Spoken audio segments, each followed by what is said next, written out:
మీరు మీ అభిమాన shows and serials TV కన్నా ముందు ఈటీవీ విన్ యాప్లో చూడండి. Download and subscribe to ETV win app. 99 రూపాయలు మాత్రమే.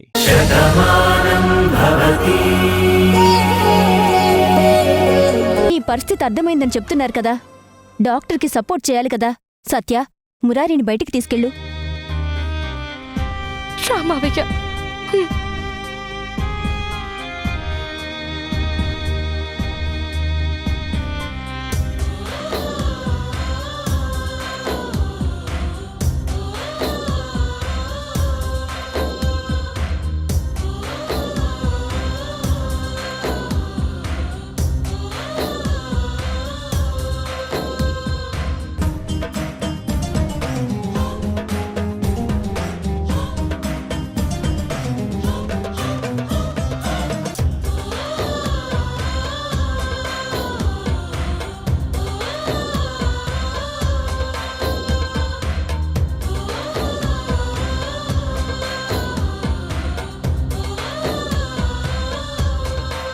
ఏంటి భార్గవి ఇది? తనిలా మాట్లాడుతుంటే ఎలా తట్టుకోమంటావు? ఒకప్పుడు మా అమ్మ తను రాధ కాదో ఇంకెవరో అని క్రియేట్ చేసి పంపించాలనుకుంది. అప్పుడు దేవుడి దయ వల్ల తనే రాధ అని తెలిసింది. కానీ ఇప్పుడు ఇలా మాట్లాడుతూ ఉంటే ఏమనుకోవాలో అర్థం కావడం లేదు.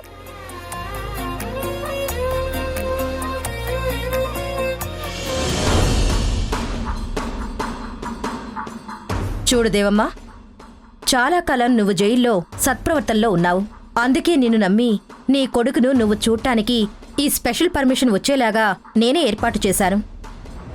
చాలా సంతోషం. కన్నబిడ్డ మంచాన పడున్నాడని తెలిసింది. ఏ కన్న తల్లి మనసు బాధతో తల్లడిల్లిపోతోంది.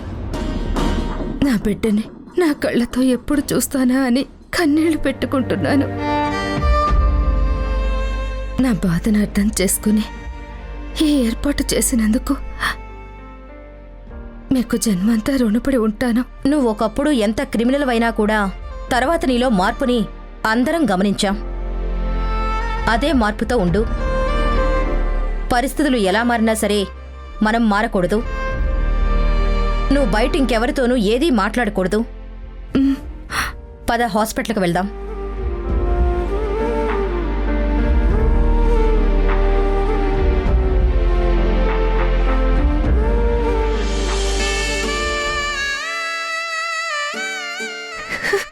ఊరుకోమ్మా, ఇలా బాధపడుతూ కూర్చుంటే ఎలా చెప్పు?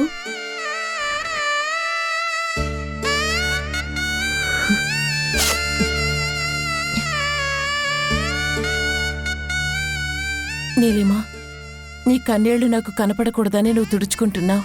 కానీ నీ మనసులో ఉన్న బాధని నేను తెలుసుకోకుండా ఎలా ఉంటాను? నువ్వు మా మనిషివి. నీ గురించి ఆలోచించకుండా ఎలా వదిలేస్తావు? పరిస్థితులు మన చేతిలో లేనప్పుడు ఎవరు మాత్రం ఏం చేయగలరు వదినగారు? చూడండి, ఏ పరిస్థితులు ఎవ్వరి చేతుల్లోనూ ఉండవు.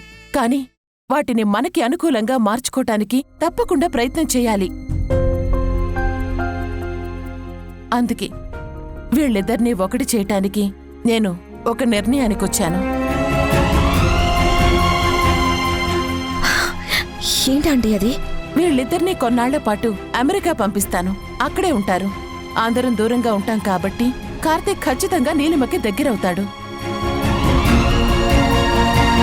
అలా వాళ్ళిద్దరి జీవితం పండుతుంది అని నేనొక నిర్ణయానికొచ్చాను. చాలా మంచి నిర్ణయం అండి. అలా చేస్తే నీలిమ జీవితంలో కూడా మళ్ళీ వెలుగొస్తుంది. లేదంటే కార్తీక్ ఈ ఇంటిని, ఈ ఊరిని వదిలి ఎక్కడికి రాడు. వెళ్దామని నేను ఒప్పుకున్నా రావటానికి కార్తీక్ ఒప్పుకోడు. తను నిర్ణయం ఏంటో తను చెప్పేశాక ఆ నిర్ణయాన్ని మార్చుకోవాలనుకోవటం అవివేకమవుతుంది. నా రాత ఇంతే, దాన్ని ఎవ్వరూ మార్చలేరు. చూడు నీలిమా, ఒకప్పుడు భాను విషయంలో నేను చాలా తప్పుగా ఆలోచించాను. తర్వాత నా నిర్ణయం మారలేదా? తను మా అందరికీ ప్రాణం కాలేదా? అలాగే ఏదైనా మన చేతుల్లో ఉంటుంది.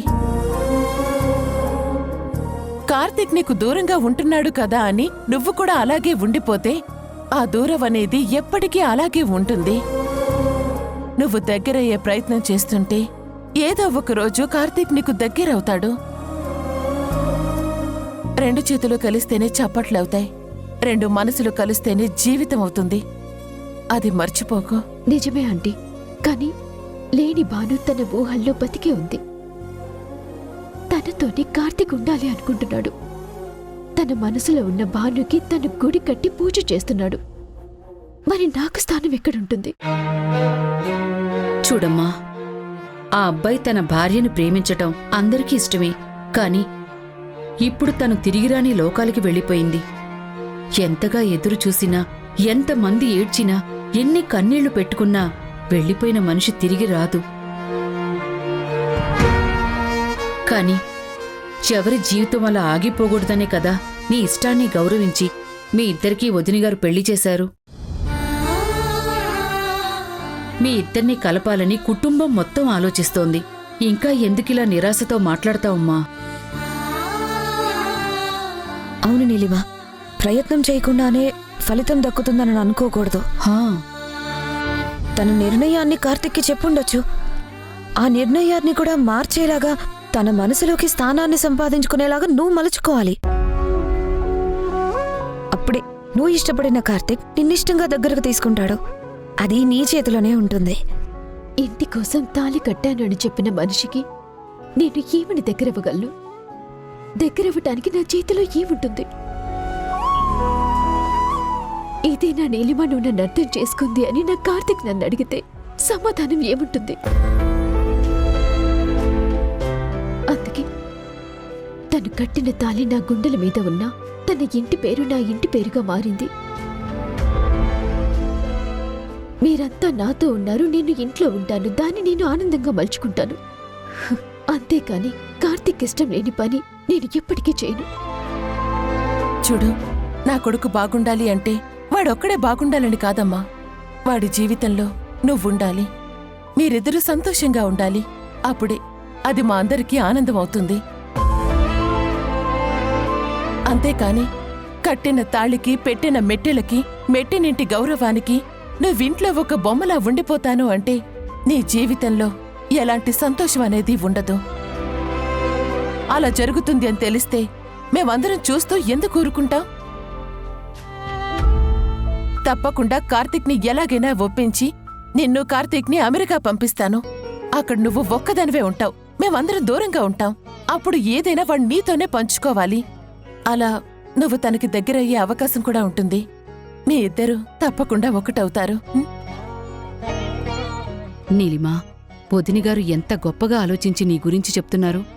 అందరికీ పెళ్ళైతే అత్తగారొస్తారు, కాని నీకు మాత్రం మరో అమ్మొచ్చారమ్మా. మీ ఇద్దరిని కలిపే ఏర్పాటు చేస్తాం, కానీ నువ్విలా దూరంగా ఉండటం మంచిది కాదు. ఎప్పుడూ కార్తీక్ దగ్గరగానే ఉండు, కార్తీక్తోనే ఉండు. తప్పకుండా తన మనసు మారుతుంది. చూడు, ఇప్పుడు కార్తీక్ ఆఫీస్కి వెళ్ళాడు కాబట్టి నువ్వు అక్కడికే వెళ్ళు. ఇద్దరూ కలిసే రండి, కలిసే వెళ్ళండి, కలిసే ఉండండి. మిగిలిన విషయాలన్నీ కూడా మేం చూసుకుంటాం. ఆంటీ, అమ్మ ఇద్దరూ చెప్పింది నిజమే. నువ్వేం కార్తీక్ కోసం వెళ్తున్నట్టు కాదు కదా. నువ్వు ఆఫీస్లో వర్క్ చేస్తున్నావు కాబట్టి అలాగే వెళ్ళు. తనకి దగ్గరగా ఉండు. ఆంటీ వాళ్ళ మాట విను. వెంటనే నువ్వు ఆఫీస్కి వెళ్ళు. పద, ఆఫీస్కి రెడీ అవుదు గాని రా.